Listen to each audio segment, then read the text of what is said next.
Hello friend, কেমন আছে সবাই? আশা করছি সবাই ভালো আছেন। আজকের এই ভিডিওতে আমরা আপনাদের দেখাবো কীভাবে যে কোনো ফটোর ব্যাকগ্রাউন্ড ব্লার করবেন।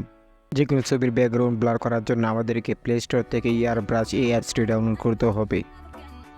আপনারা এখানে এই এয়ারব্রাশ অ্যাপসটির মধ্যে চলে যাবেন। অ্যাপসটির মধ্যে আসার পর আপনাদের সামনে এইরকম একটি ইন্টারফেস শুরু হবে। আপনারা সবগুলো স্কিপ করে নেবেন। তারপর ক্রিয়েট ইউর ফটোর মধ্যে ক্লিক করবেন। তারপরে এই ডোন্ট শো এগেইন ক্লিক করে তারপরে ক্লোজে ক্লিক করবেন।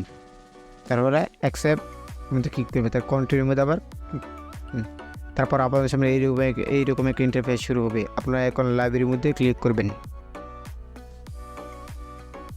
তারপর অ্যালাউ করে দেবেন। তারপরে এখন আপনার যে ছবির ব্যাকগ্রাউন্ড ব্লার করবেন সেই ছবিটি এখান থেকে ইনপুট করে নেবেন। তার জন্য আমরা যেকোনো একটি ছবি সিলেক্ট করব। সিলেক্ট করে আপনাদের সামনে এইরকম ইন্টারফেস শুরু হবে। আপনারা এখান থেকে ডাবল ক্লিক করবেন, তারপর এই ক্লোজের মধ্যে ক্লিক করবেন। তারপর এখান থেকে আপনারা এই টুলস বলে দেখেন একটা অপশন আছে, আপনারা এই টুলস অপশনটির মধ্যে ক্লিক করবেন।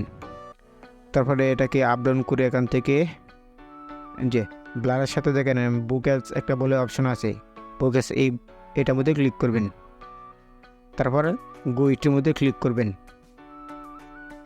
তারপর এটাকে আপনি যদি চান ব্লারটা কম দিবেন তাহলে কম এইদিকে কমে আনবেন, আর দিকে বেশি দিবেন তাহলে এটা এইদিকে নিয়ে যাবেন। সো আমরা এখন একটু বেশি দিছি। এখন আপনি এটার মধ্যে এই তীর চিহ্নের মধ্যে ক্লিক করবেন। তীর চিহ্নের মধ্যে ক্লিক করা হবে, আপনারা এখন ফিল্টারে চলে যাবেন। তারপর দেখেন এখান থেকে আপনার এটাকে একটু অ্যাডজাস্ট করব, হালকা একটু এডিট করব। এটা একটু আমরা একটু বাড়িয়ে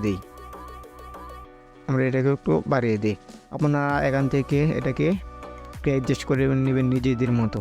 সো আমরা এখন এটার মধ্যে ক্লিক করব। তারপর দেখেন কোনার মধ্যে একটা ডাউনলোড বলে একটা অপশন আছে, এই ডাউনলোড মধ্যে ক্লিক করব।